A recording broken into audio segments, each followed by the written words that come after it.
भगवान कहाँ है और किसे नजर आते हैं? कहते हैं कि सृष्टि में भगवान हम में है, आप में है, आसपास है, लेकिन किसे दिखाई देते हैं? जैसे स्ट्रेस और डिप्रेशन से आज की युवा सबसे ज़्यादा पीड़ित है, तो क्या उससे निकलने के लिए ऐसा हमारे शास्त्रों या पुराणों में कुछ है जो जिसके श्लोक के बार बार उच्चारण से इससे वो निकल सके? भागवत सुनो या भगवत गीता सुनो, भागवत पढ़ो या गीता पढ़ो, दोनों का क्या परिणाम है? भय रहित, टेंशन फ्री, मस्त लाइफ, एकदम एंजॉयमेंट। जब कोई व्यक्ति मरने वाला होता है तो कहते हैं कि कुछ सेकंड पहले पूरा जीवन एक बार उसके दिमाग में चल जाता है जी। और मरने के बाद लोगों का क्या होता है? क्या सच में स्वर्ग और नर्क जैसी कोई चीजें हैं? प्रभु जी, आपने प्रेम का जिक्र किया और आप भी भगवान श्री कृष्ण को मानते हैं, तो कुछ ऐसा है जिसमें प्रेम विवाह को सही ठहराया जाए? क्योंकि आजकल के लोग लव मैरिज की तरफ डाइवर्ट हो रहे हैं, तो क्या लव मैरिज गलत है?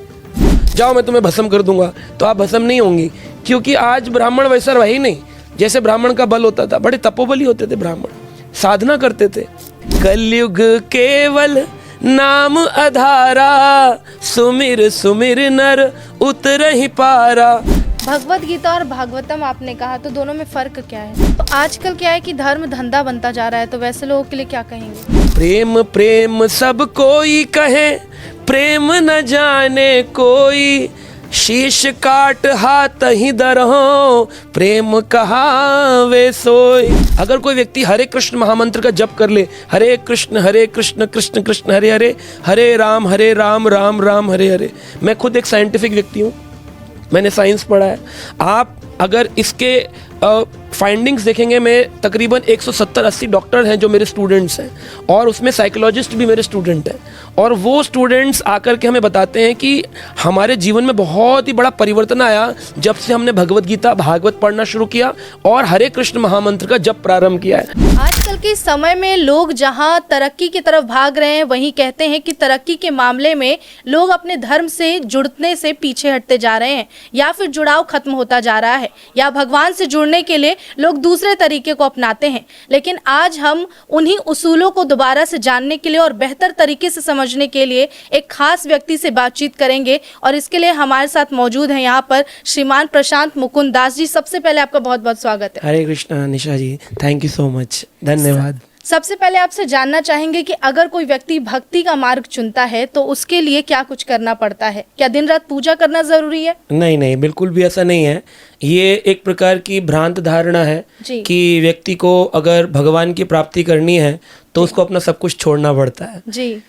आपको बस इतना करना है कि भगवान को अपने जीवन में जोड़ना है, छोड़ना कुछ भी नहीं है। बिल्कुल। जैसे भी हमारी वर्ण व्यवस्था में ब्रह्मचारी, गृहस्थ, वानप्रस्थ, सन्यासी, ब्राह्मण, क्षत्रिय, वैश्य, शूद्र, तो ये चतुर ब्रह्म जो हमारी वर्णाश्रम व्यवस्था भगवान ने बनाई है, उस व्यवस्था में आपको केवल कुछ समय उस प्रभु के नाम को देना है। अगर आप प्रोफेशनल है, आप नौकरी करते हैं, नौकरी पेशा हैं, बिजनेस करते हैं, या शादीशुदा ग्रस्त व्यक्ति हैं, तब भी आप भगवान की प्राप्ति कर सकते। ज़रूरी नहीं है कि केवल आपको भगवा कपड़ा पहनना पड़ेगा तभी आप भगवान को प्राप्त कर सकते हैं, क्योंकि भगवान तो सबका है, सबके हृदय में रहता है। बस उसे कैसे प्राप्त करना है उसकी एक ट्रेनिंग होती है जो हम आध्यात्मिक ट्रेनिंग देते हैं लोगों को। जैसे आपने जब भक्ति का मार्ग चुना तो वो शुरू कब हुआ, कहाँ से ये आपके दिमाग में सोच आई? शुरू से हम चाहेंगे कि आप छोटा सा परिचय हमारे ऑडियंस को दें।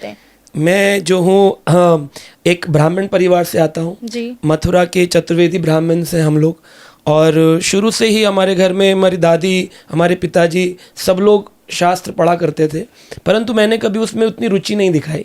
फिर मैं अपनी पढ़ाई करने के लिए, हमारे माता पिता शिफ्ट हो गए थे दिल्ली, और फिर दिल्ली के पास एक जगह फरीदाबाद, वहाँ पर वो रहा करते थे। और मेरे पिताजी एक टेक्सटाइल कंपनी में काम करते थे, इंडस्ट्रियलिस्ट थे एक प्रकार से, और वो इंजीनियर थे, तो उन्होंने टेक्सटाइल में काम किया।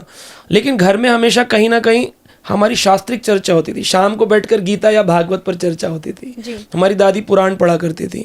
मैंने अपनी स्कूलिंग करी फरीदाबाद से, डीएवी स्कूल से। उसके बाद मैंने अपनी ग्रेजुएशन करी दिल्ली यूनिवर्सिटी से इंडस्ट्रियल केमिस्ट्री में।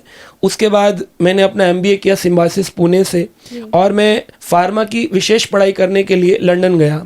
लंदन से जब वापस आया और मैं अपनी बॉम्बे में जॉब कर रहा था, उस समय मेरी एक हॉबी थी मीडिया, तो मैं मीडिया के लिए एक हॉबी का काम भी किया करता था। डॉक्यूमेंट्री मूवीज़ में काम करना, क्योंकि बॉम्बे में 50% लोग मूवी से इन्फ्लुएंस्ड होते हैं और उसमें काम करते हैं।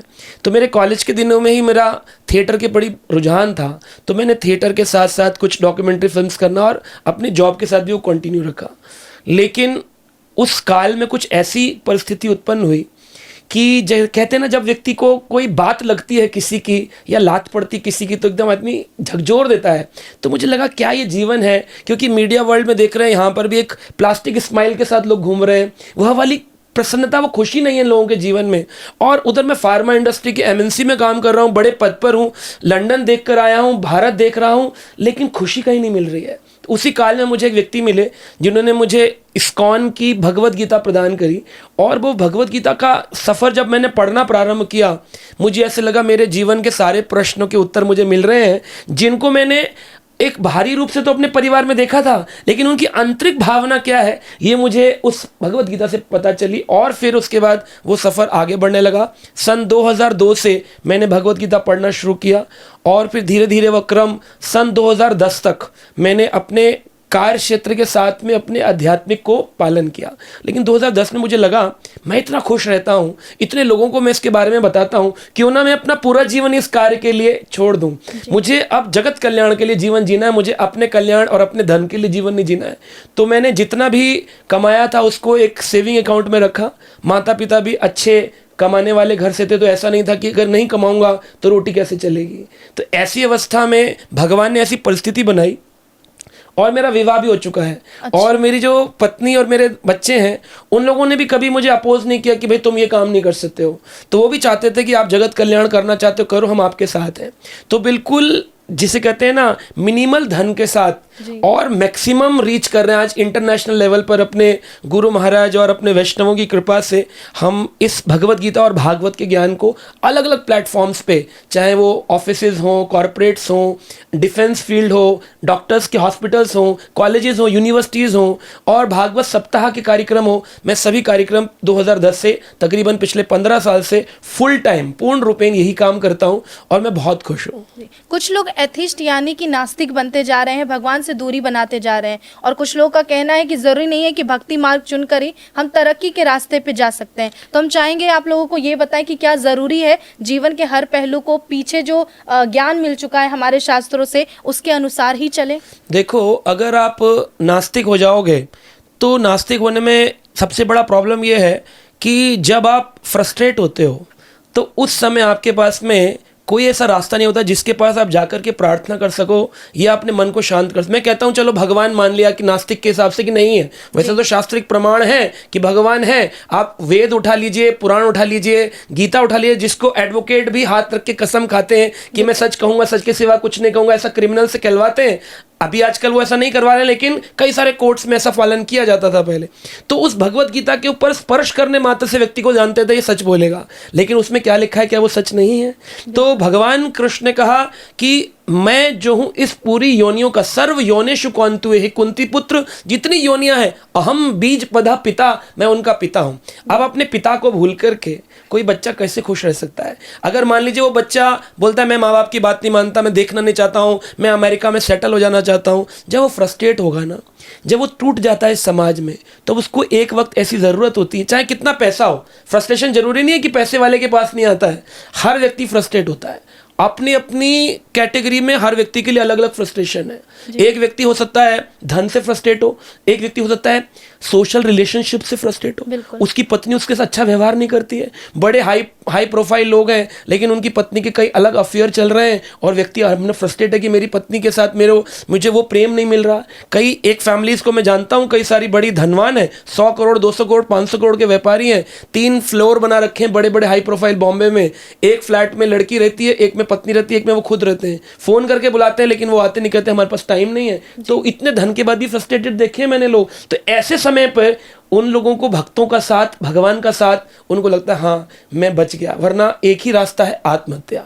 और इसीलिए आत्महत्या बढ़ रही है क्योंकि लोग नास्तिकवाद को पकड़ रहे हैं। अगर आस्तिक हों तो उनके पास एक उम्मीद होती है कि यह रास्ता मुझे बचा सकता है। जी, तो आजकल के लोग ये भी जानना चाहते हैं कि क्या भगवान के पास सारे प्रॉब्लम का सलूशन है? क्योंकि भगवान ने ही हम सबको बनाया है और हमारे जीवन में दुख भी आ रहे हैं, तो क्या भगवान ने हर इंसान के हिस्से में सुख और दुख पहले ही लिख रखे हैं? बिल्कुल, ये भगवान ने नहीं लिखे देखिए एक्चुअली भगवान कहते हैं मैंने एक प्रकृति बनाई है, मया अदक्षिण प्रकृति सुयते सा चराचरम हेतानुनेन कौंतवे जगत विपरिवर्तते। ये जगत जो है ना कुंती पुत्र, इसमें माया जो है ये मेरी अध्यक्षता में काम करती है। यानी भगवान प्रेसिडेंट हैं और जितने भी देवी देवता हैं ये सारे पोर्टफोलियो मिनिस्टर हैं और ये प्रकृति उसमें से एक अंश है। जैसे हमारे प्रधानमंत्री हर चीज़ को तो खुद मैनेज नहीं करते हैं, वो अलग अलग देवी देवता जैसे हैं पोर्टफोलियो मिनिस्टर, उनसे मैनेज करवाते हैं। तो भगवान ने प्रकृति को कार्य दिया है कि जैसी करनी वैसी भरनी, जिसने जैसे कर्म किए उसके अनुसार उस व्यक्ति को योनि, उसके सुख और उसके दुख मिलने चाहिए। इसलिए जन्म के साथ ही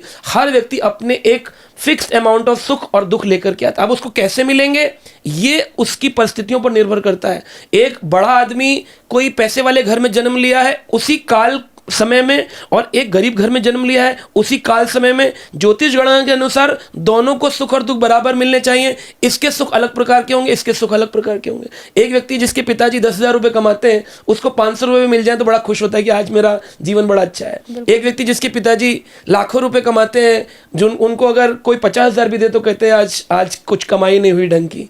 तो अलग अलग प्रकार के सुख और दुख हैं, लेकिन दोनों के सुख और दुख जन्म के साथ ही आपके कर्म जो आपने पूर्व जन्म में किए उसके अनुसार आज के सुख और दुख आपको मिलते हैं, निश्चित रूप से मिलते हैं। जैसे स्ट्रेस और डिप्रेशन से आज की युवा सबसे ज़्यादा पीड़ित है, तो क्या उससे निकलने के लिए ऐसा हमारे शास्त्रों या पुराणों में कुछ है जो जिसके श्लोक के बार बार उच्चारण से इससे वो निकल सके? बिल्कुल, ऐसे बहुत सारे श्लोक हैं। जैसे कि एक है कृष्णाय वासुदेवाय देवकी नंदनाय च।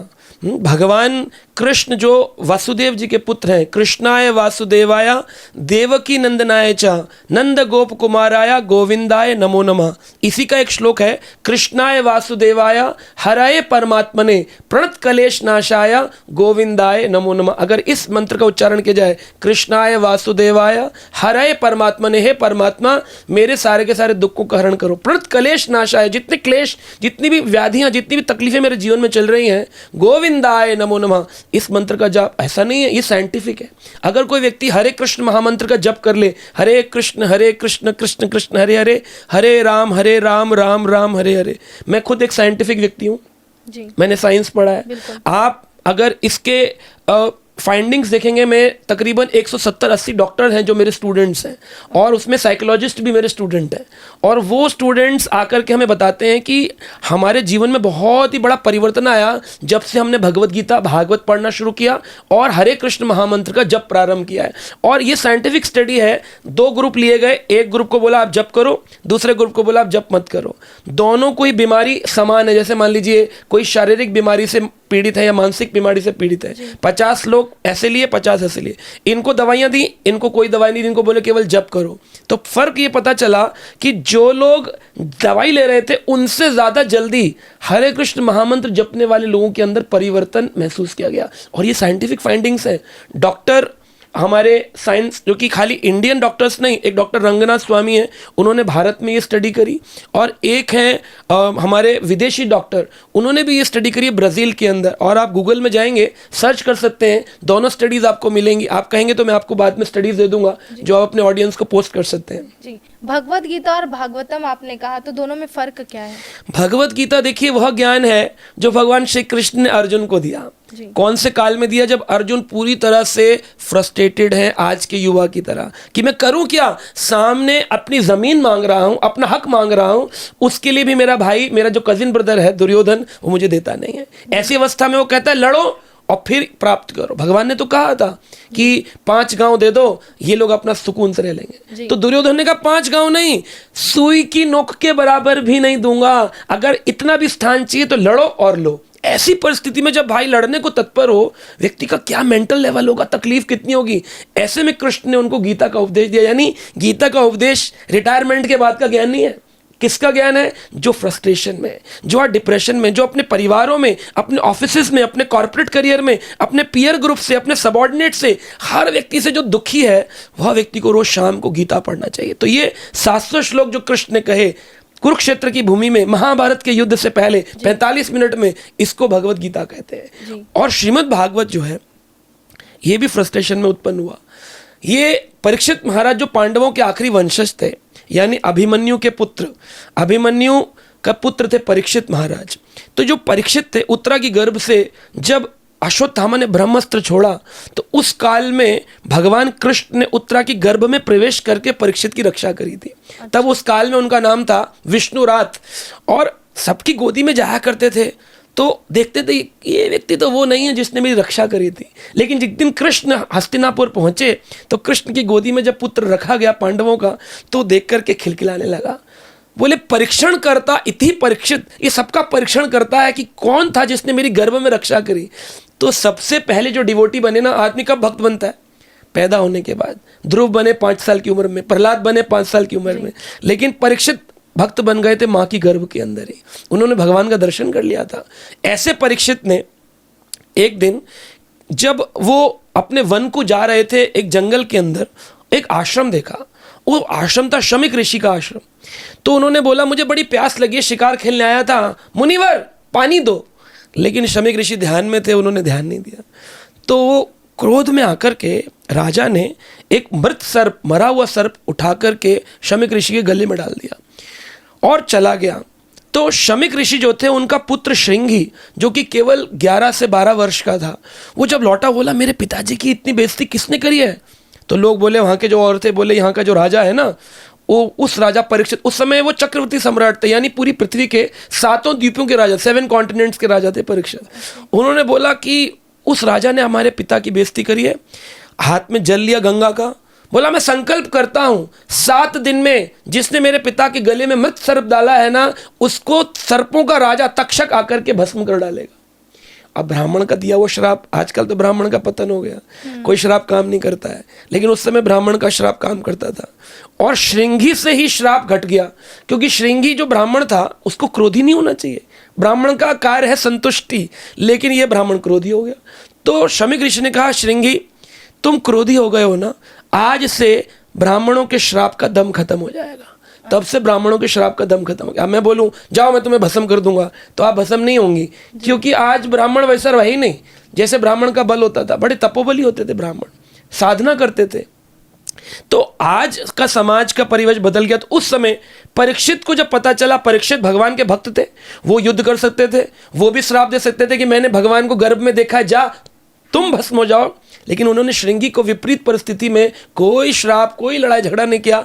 अपने मन को शांत करके वो गंगा के तट शुकताल चले गए और वहां वेद व्यास जी के पुत्र सुखदेव मुनि से उन्होंने 7 दिन 7 रात तक श्रीमद् भागवत का ज्ञान सुना। तो वो जो 7 दिन 7 रात 18,000 श्लोक जो सुखदेव मुनि ने परीक्षित को सुनाए उसे भागवत कहते हैं, श्रीमद् भागवत कहते हैं। और जो अर्जुन को कृष्ण ने सुनाए उसे भगवत गीता कहते हैं। तो दोनों ही भगवत है, एक श्रीमद् भगवत गीता, एक श्रीमद् भागवतम।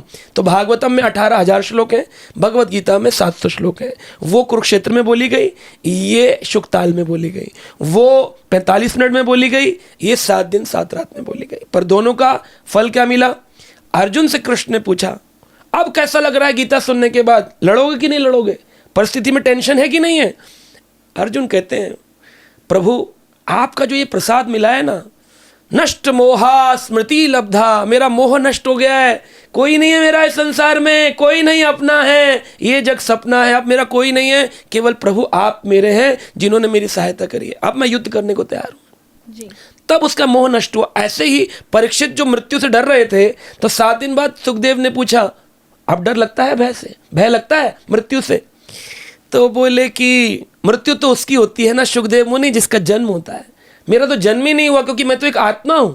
जन्म तो शरीर का है और मृत्यु भी शरीर की है, मैं तो एक आत्मा हूं जो सच्चिदानंद है, वो कभी मरती नहीं है। तो दोनों में क्या हुआ, भागवत सुनो या भगवत गीता सुनो, भागवत पढ़ो या गीता पढ़ो, दोनों का क्या परिणाम है? भय रहित, टेंशन फ्री, मस्त लाइफ, एकदम एंजॉयमेंट, जो करो सुख से रहो, जहां रहो। आदमी है सब कुछ कर रहा है, पैसे हैं, गाड़ियां हैं, ऑडी में भी चल रहे हैं, हॉर्न बजा रहे हैं, स्ट्रेस में डिप्रेशन में चले जा रहे हैं, सुसाइड कर लेते हैं। बड़े बड़े सीईओ 27-27 साल की उम्र में मैंने बिल्डिंग से गिरते देखे, अखबारों में खबर आती कूद गया डिप्रेशन में, बहुत पैसा था, फिर क्यों डिप्रेशन में? कोई ना कोई एक बात खटक रही है। लेकिन जब भागवत का ज्ञान आता है, गीता का ज्ञान आता है, हरि नाम का जप होता है, मन एकदम शांत। साइंस कहती है मन की सारी सेरिबुलम फ्लूइड की जितनी तरंगें सब शांत हो जाती हैं और व्यक्ति एकदम हर परिस्थिति को अनुभव करता है और उसमें सही निर्णय लेने लायक बन पाता है।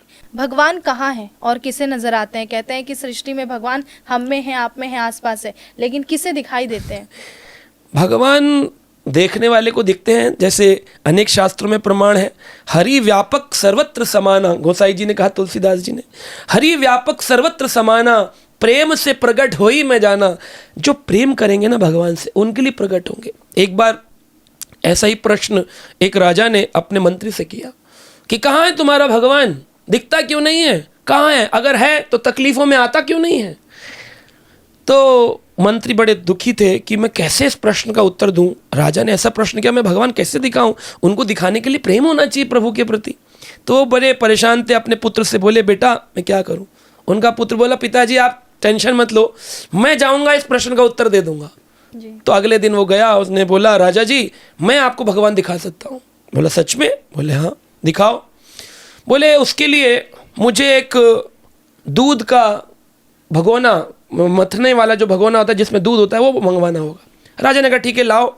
लेकर आ गया एक दूध का बड़ा सा बर्तन जिसमें दूध भरा हुआ था। बोले महाराज आपसे प्रश्न है, इसमें घी दिखता है? तो उन्होंने कहा कि नहीं। अच्छा होता है कि नहीं होता है? बोले हाँ। तो बोले वो कैसे दिखेगा? बोले वो तो जब मथेंगे तब दिखेगा। बोले बस उसी प्रकार से जैसे इस दूध में घी होता है पर दिखता नहीं है, वैसे ही प्रभु हरि व्यापक सर्वत्र समाना, सब जगह समान रूप से व्यापक है, लेकिन प्रेम से प्रकट हुई में जाने। जब प्रेम रूपी भजन का मंथन होता है, जब व्यक्ति हरि नाम का जाप करता है, अपने हृदय को शुद्ध करता है गीता भागवत के माध्यम से, तो मन का जब मंथन होता है ना, तो वो प्रभु इसी कण से विश्व के हर अणु में जो विराजमान है विष्णु, वो प्रकट हो जाते हैं। प्रहलाद के लिए खंबे से प्रकट हो गए। कैसे आ गए? खंबे में थोड़ी थे भगवान, कैसे आए? कहते हैं निज भक्त, जो उनका निज भक्त थे, भाषितम, अपने भक्त की भाषा पे निकल गया कि हाँ मेरे पिताजी इस खंबे में भगवान है। भगवान खंबे से प्रकट हो गए। आपका विश्वास क्या है भगवान पे? तो राजा को कहा मंथन करिए। राजा बोला अच्छा, तो ये बात समझ में आ गई। बोले तुम्हारा भगवान करता क्या है? चलो मान लिया भगवान है, मंथन से करता क्या है? बोले उस प्रश्न के उत्तर के लिए मुझे आपकी गद्दी पर बैठना होगा और आपको यहाँ आना होगा। बोले ये कैसी धूर्तता है? बोले प्रश्न का उत्तर चाहिए। बोले हाँ चाहिए चाहिए। तो बोले फिर आइए। तो राजा जी नीचे आ गए और मंत्री का पुत्र जो था ऊपर जाकर गद्दी में बैठ गया। बोला बस हमारा प्रभु यही करता है। बोला वो क्या? बोले एक पल में किसी को गद्दी से उठाकर नीचे का फकीर बना देता है और कभी किसी को फकीर को उठाकर राजा की गद्दी पर बिठा देता है। ये हमारा प्रभु करता है। दिखता नहीं है परंतु सर्वत्र व्याप्त है और सारे काम कर रहा है। अगर आप प्रेम करेंगे तो आपको दिखेगा। भगवान का एक अवतार है नाम अवतार, नाम के रूप में प्रभु कलयुग में अवतरित हुए। कली काले नाम रूपे कृष्णस्तु अवतार। इसीलिए गोसाई जी ने भी कहा कलयुग केवल नाम आधारा, सुमिर सुमिर नर उतर ही पारा। भगवान का नाम स्मरण करने से भव सागर पार हो जाता है। भगवान का एक अवतार है आर्चा विग्रह अवतार। अब लोग मंदिर जाते हैं तो क्या पत्थर देखने जाते हैं? वहां बोलते भगवान के मंदिर में हूं, फिर कहते भगवान नहीं है। अरे कैसी मूर्खता चल रही है। या तो भगवान है या तो नहीं है। एक परिपाटी पर आ जाओ। भगवान है तो ये जो विग्रह बनाया है ये भगवान है, ये विश्वास है, क्योंकि वो तो कण कण में है। तो क्या मूर्ति में नहीं है जी? क्या मूर्ति कण से नहीं बनी हुई है? क्या इस कण में नहीं है? हाँ है। तो फिर भगवान पर विश्वास करो। फिर कहते हैं मूर्ति के सामने आंख बंद कर लेते हैं। अरे भाई कौन से भगवान का ध्यान कर रहे हो? ये मूर्ति ही तो भगवान बनकर आई है। अगर जब तक मूर्ति में भगवान नहीं होते, प्राण प्रतिष्ठित नहीं होते, उसको मूर्ति कहते हैं। जब मूर्ति में भगवान का अवतरण होता है उससे आर्चा विग्रह कहते हैं। आर्चा वंदितः, अर्चन करते हैं, पूजन करते हैं, उपासना करते हैं, भोग लगाते हैं, आरती करते हैं। बड़े बड़े मंदिर विशाल भारत में, जगन्नाथपुरी धाम है ना, श्रीरंगम क्षेत्र, द्वारिकाधीश, वृंदावन, अनेक राधा कृष्ण, रुक्मणी द्वारका, जगन्नाथ बलदेव सुभद्रा, अनेक मंदिर हैं। यहाँ क्या हो रहा है? पत्थर की पूजा हो रही है। अगर भगवान नहीं है तो कैसे इच्छाएं पूरी हो रही हैं लोगों की? अगर भगवान नहीं है तो क्यों लोग जाते हैं अपनी शांति प्राप्त करने के लिए? अरे भगवान है, लेकिन जिसकी आंखों में मोतियाबिंद हो, कैटरैक्ट हो, तो उसको दिखता नहीं है। और जब जिस नास्तिक की आंखों में कैटरैक्ट है उसको पहले अपनी आंखों को ऑपरेशन कराना चाहिए, उसके बाद उसको साफ साफ दिखाई देगा कि भगवान कौन है ना। तो इस तरह से हम समझते हैं। प्रभु जी आपने प्रेम का जिक्र किया और आप भी भगवान श्री कृष्ण को मानते हैं, तो कुछ ऐसा है जिसमें प्रेम विवाह को सही ठहराया जाए? क्योंकि आजकल के लोग लव मैरिज की तरफ डाइवर्ट हो रहे हैं, तो क्या लव मैरिज गलत है? देखिए लव मैरिज गलत इसलिए है क्योंकि आजकल लव होता ही नहीं है। जी। इस संसार में जो है ना, इस मैरिज को कहते हैं लस्ट मैरिज। काम के आधार पर विवाह होता है। सामने वाले का पैकेज कितना है, अगर आप ऐसे बहुत सारे लोग देखेंगे, मैं नाम किसी का नहीं लूंगा, लेकिन बेढोल है लेकिन उसके पास में बहुत पैसा है, तो उसका विवाह होगा कि नहीं होगा एक अच्छी कन्या के साथ में? क्यों? क्योंकि उसके पास धन अधिक है। यानी धन आधारित है, प्रेम आधारित नहीं है। किसी की सुंदरता है स्त्री की, और या फिर पुरुष की सुंदरता है, और दोनों सुंदर सुंदर स्त्री पुरुष ने एक दूसरे के शारीरिक आकर्षण पे विवाह कर लिया, 5 साल बाद डाइवोर्स क्यों हो जाता है? क्योंकि प्रेम था ही नहीं। अगर प्रेम है तो प्रेम के लिए शास्त्र में कहा गया है, प्रेम एक ऐसी चीज है जो कि सत्य प्रमाण प्रस्तुत होने पर भी न टूटे, कभी भी संशय उत्पन्न ना हो, उसको प्रेम कहते हैं। सत्य प्रमाण यानी मान लीजिए आपके किसी की शादी हुई, बॉयफ्रेंड है या पति है, और किसी ने आकर के वीडियो दिखाए, देखो किसी और स्त्री के साथ घूम रहा है, तो आपको बिलीव होना चाहिए। हो सकता है कुछ बताने गया हो, कुछ सामान अपनी को प्रॉपर्टी का काम करने का, मेरे लिए कुछ गहना लेने गया हो, विश्वास। लेकिन जहाँ विश्वास ही नहीं है वहाँ वो लगा के बैठी है, सीसीटीवी लगा के बैठी, तुम कहाँ हो, वीडियो कॉल करके दिखाओ, विश्वास ही नहीं है। फिर कह रहे मैंने लव मैरिज की। लव है ही नहीं, इस संसार में लव है ही नहीं। प्रेम तो गोपियों का था कृष्ण से। कहते हैं प्रेम प्रेम सब कोई कहे, प्रेम न जाने कोई, शीश काट हाथ ही दरहो, प्रेम कहावे सोई। प्रेम क्या है? जब कोई व्यक्ति अपनी गर्दन काट दे किसी और के लिए, बोले मैं तुम्हारे लिए गर्दन काट सकता हूं, उसको प्रेम कहते हैं। है कोई आज ऐसा प्रेमी जो अपनी प्रेमिका के लिए अपनी गर्दन, दूसरे की तो काट सकते हैं, ऐसे बहुत अखबार में आएंगे कि तुम मुझसे विवाह नहीं करोगी, मैं तुम्हारे कई टुकड़े कर दूंगा, लेकिन क्या कोई अपनी गर्दन काट सकता है? इतना प्रेम करते हैं अपने शरीर से कि कोई किसी से प्रेम नहीं करता है। सब व्यक्ति उम्मीद लगा के बैठे हैं मेरी मंशा कैसे पूरी हो। इसीलिए तो देखो लव मैरिज के अंत में डाइवोर्स कितने हो रहे हैं, डाइवोर्स केसेस क्यों बढ़ गए? प्राचीन भारत में जब डाइवोर्स नहीं हो रहे थे क्योंकि उस समय अरेंज मैरिज थी। आज प्रेम एग्जिस्ट ही नहीं करता। शारीरिक धन या फिर काम वासनाओं के आधार पर जब विवाह होंगे, वो विवाह प्रेम विवाह नहीं। प्रेम तो प्रभु से किया जा सकता है, और वह प्रभु का प्रेम अनंत है जो सत्य प्रमाण प्रस्तुत होने पर भी ना टूटा। अगर कोई मुझे कहे तुम किसकी भक्ति करते हो? कृष्ण की। उनकी तो 16,108 पत्नी थी, ऐसे कृष्ण को तुम प्रेम करते हो? उनका खुद का कोई चरित्र नहीं था। क्या किसी के कुछ कहने पर मेरा प्रेम टूटेगा? मेरा क्रोध तो बढ़ेगा।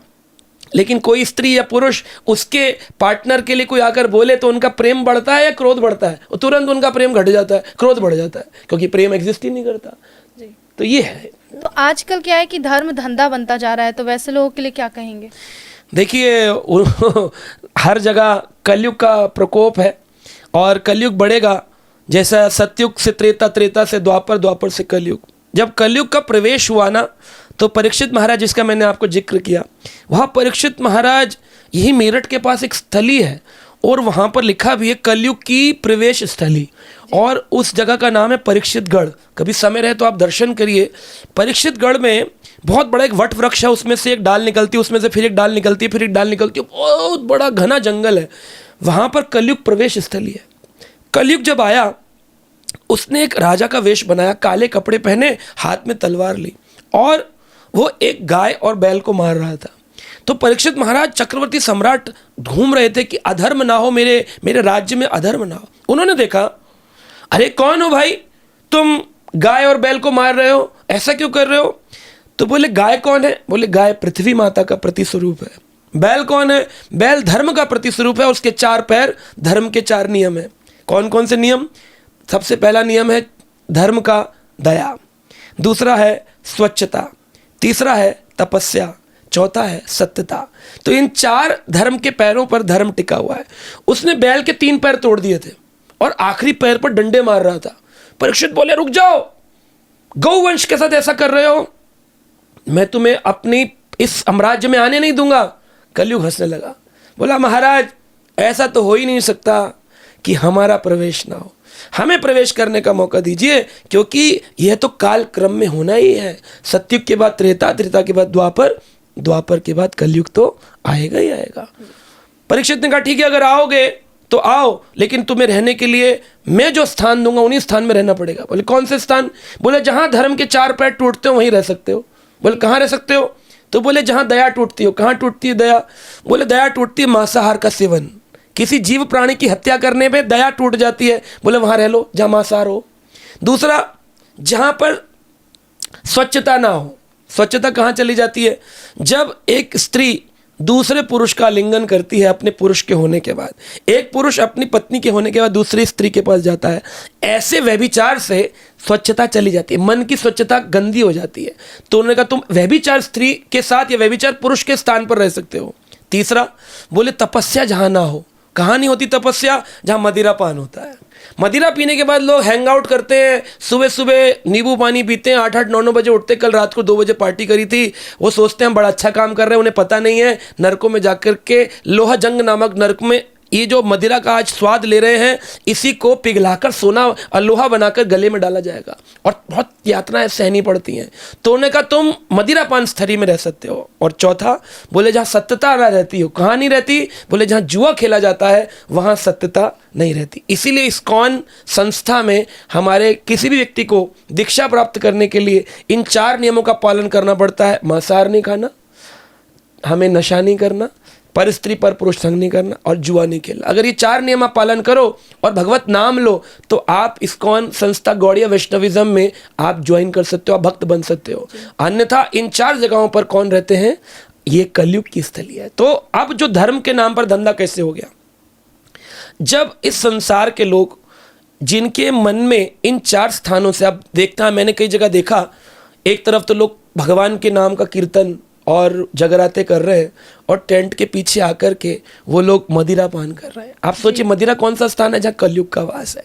तो ये कैसे किसी को भगवान की भक्ति देगा? तो वो तो आता किस लिए? धन के लिए। आज मैं मतलब तकरीबन 20 साल हो गए मुझे भागवत करते हुए, पढ़ते हुए, बोलते हुए। मैंने आज तक किसी से ये नहीं बोला कि मैं आऊँगा आपके यहाँ भागवत करूँगा या मैं कीर्तन करूँगा, आप मुझे इतने पैसे दीजिए। आप जो भी देंगे वो हमारे मंदिर में दान दीजिए, आप जो भी दक्षिणा देना चाहते हैं वो हमारे भगवान को दीजिए, हमको कुछ नहीं चाहिए, हम तो केवल भगवान के निस्वार्थ दास हैं। ऐसी भावना से तो आप किसी का कल्याण कर सकते हो। लेकिन जब आप धन की कामना से, जी हम कीर्तन करेंगे, संध्या करेंगे जी आपके यहाँ, लेकिन लेंगे जी 5 लाख रुपए, 10 लाख रुपए, जहाँ धन आ गया, जहाँ मदिरा का 4 नियम पालन नहीं कर रहे, अब लोग मुख के अंदर कितना कुछ खाते हैं, है ना, वो खाने वाला व्यक्ति कैसे किसी का कल्याण करेगा? कोई गुटखा खा रहा है, कोई पान खा रहा है, कोई मदिरा पान कर रहा है, उसका निजी जीवन में वो भजन नहीं कर रहा, वो लेट सोकर उठ रहा है, आलसी है, वो कैसे किसी को भगवान की भक्ति में लगाएगा? तो धंधा कैसे बन गया? जब अधर्मी कुकर्मी लोगों ने इसके परिवेश में अपना वस्त्र तो धारण कर लिया, उस कार्य को तो पकड़ लिया, लेकिन उस कार्य की गंभीरता को नहीं पकड़ा। तो आज लेकिन ऐसा नहीं कि सब ऐसे हैं, आज भी अच्छे संत हैं, आज भी अच्छे साधु हैं, और अधर्म करने वाले लोग जो है वो कुछ काल तक करते हैं और कुछ काल बाद वो जेलों में होते हैं। आप सबके नाम जानते हैं, वो जेल उनको पहुंचा देती है, भगवान प्रकृति उनको दंड देती है। जी प्रभु जी, आपसे आखिरी सवाल रहेगा कि जब कोई व्यक्ति मरने वाला होता है तो कहते हैं कि कुछ सेकंड पहले पूरा जीवन एक बार उसके दिमाग में चल जाता है, और मरने के बाद लोगों का क्या होता है? क्या सच में स्वर्ग और नर्क जैसी कोई चीजें हैं? देखिए बिल्कुल होता है, और कई बार मैं ऐसे प्रवचन देता हूँ तो लोग बोलते क्या तुमने मरकर देखा है? तो हर चीज़ ज़रूरी नहीं कि अनुभव से सीखी जाए, कुछ चीज़ों को श्रवण से भी सीखा जाता है। जब हम स्कूल गए पाठशाला में पढ़ने, तो आपसे मैं पूछूं अगर, तो आपको पता था कि ए फॉर एप्पल होता है, या मैडम से सुनकर के सीखा? जी सिखाया गया। सिखाया गया। तो इसी प्रकार पुस्तकों के आधार बना के हमने गणित सीखा, विज्ञान सीखा, सब कुछ सीखा, पुस्तक आधार था। तो आज जो श्रील वेदव्यास भगवान एक अवतार लेकर के आए और उन्होंने रचयिता बनकर के कलयुग के लोगों के लिए, प्राणी मात्र के लिए 18 पुराण, 108 उपनिषद, 4 वेद क्यों लिखे? ताकि हम उनको पढ़कर उनके आधार पर अपना जीवन जिए। मनुस्मृति, मनुष्य के लिए स्मृति चरित्र लिखा गया, जो जिन मनु महाराज ने प्रथम जीव ने, कहते हैं मनु और शत्रुपा, बाइबल कहती है एडम एंड ईव, और इस्लामिक धर्म के लोग, मुस्लिम लोग कहते हैं कि आदम और हवा। तो ये लोग जो जितने भी लोग हैं सब जानते हैं कि प्रथम जीव एक थे जिनका नाम मनु और शत्रुपा था। मनु से मनुष्य जाति आई, उन्होंने मनुष्य जाति को जीने के लिए एक स्मृति चिन्ह दिया जिसे मनुस्मृति कहते हैं, इसके आधार पे जीवन जीना है। अब मनुस्मृति कह रही है, भगवत गीता भगवान कृष्ण ने कहा अर्जुन को कि इसके आधार पर अगर अर्जुन कोई जीवन जिएगा ना, तो वो फिर व्यक्ति अपना जीवन संतुष्टि से जी सकता है, जीते जी, और मृत्यु उपरांत भी उसे सुख मिलेगा। भगवान कृष्ण ने भगवत गीता के 16वें अध्याय के 23 नंबर श्लोक में कहा, यम शास्त्र विधि उत्सृजे वर्तते काम करात न साम सिद्धिम आपनोति न सुखम न परम गति। यम शास्त्र विधि उत्सृजे, उत्सृजे यानी जो शास्त्र की विधि को छोड़कर अपना जीवन जीता है, न साम सिद्धिम आपनोति, उसको जीवन में कोई सिद्धि नहीं मिलने वाली है, कोई उसको परफेक्शन नहीं मिलेगा। He can never be perfectionist, वो कभी परफेक्शनिस्ट नहीं बनेगा। और न सिद्धिम आपनोति, ना सुखम, जीते जी सुख नहीं मिलेगा, और ना परम गति, ना परम गति मिलेगी। तो मृत्यु का काल जब आता है तो 3 यमदूत आते हैं। मनसा वाचा कर्मणा, जितने भी पाप किए आपने मन से, वचन से और कर्म के आधार पर, वह दूत शरीर से आत्मा को निकालते हैं और कहते हैं चलो तुम्हारी यात्रा चालू हो गई है। और फिर यात्रा में खींच कर लेकर जाते हैं। और फिर निर्णायक काल आता है।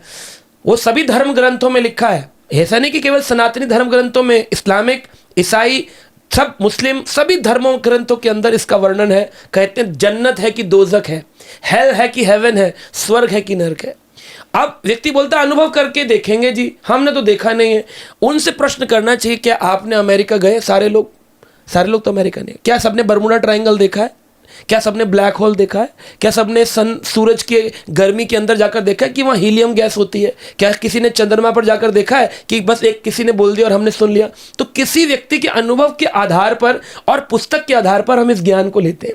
उसी प्रकार से शास्त्रिक आधार है। शास्त्र ये कहता है, जो व्यक्ति अपने जीवन काल में भगवान का भजन नहीं करता, कलयुग में एक व्यक्ति की सुरक्षा हो सकती है और केवल हरि नाम संकीर्तन के माध्यम से। इस कलयुग की पूजा यही है, हरि नाम संकीर्तन। इस कलयुग में जो व्यक्ति भगवान का नाम जप नहीं करेगा, वो व्यक्ति निश्चित रूप से कभी सुखी यहाँ तो रहेगा नहीं और उसको परम गति नहीं मिलेगी।